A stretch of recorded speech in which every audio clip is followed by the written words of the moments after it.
I get asked all the time about how rocket engines work, so I finally put together this video to explain the basics. First off, you need a combustion chamber. This is where the fuel and oxidizer, which provides the oxygen for the reaction, are mixed and ignited. The resulting combustion gases expand rapidly, creating high pressure and temperature. Think of it like a balloon filled with gas that's about to pop. When it reaches a certain pressure, the gases try to escape through the nozzle. But instead they're met with a throat that restricts their flow, forcing them to move at supersonic speeds. There's a lot more to it, of course, but that's for another video. And as always, thank you for watching. I'll see you next time. So stay tuned for more updates. This high-velocity exhaust is what creates thrust, the force that propels the rocket forward. Now, to make a lot of thrust, you need a lot of gas flowing at high speed through the nozzle. To achieve this, we use a pump to pressurize the fuel and oxidizer before sending them into the combustion chamber.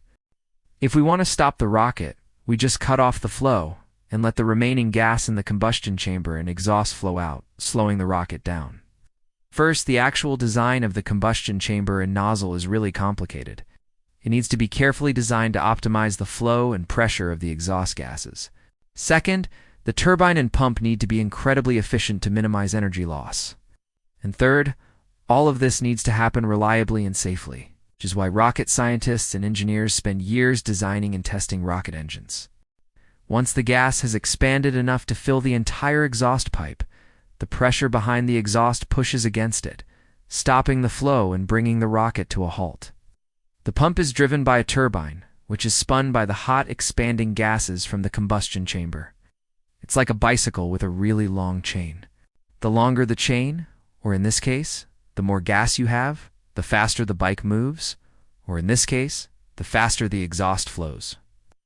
To control the thrust, we can vary the amount of fuel and oxidizer flowing into the combustion chamber. Now, in order to keep everything as simple as possible, we've ignored a few key things. But hopefully this gives you a basic understanding of how modern rocket engines work. If you enjoyed this video, please subscribe because it helps me reach more people with engineering and science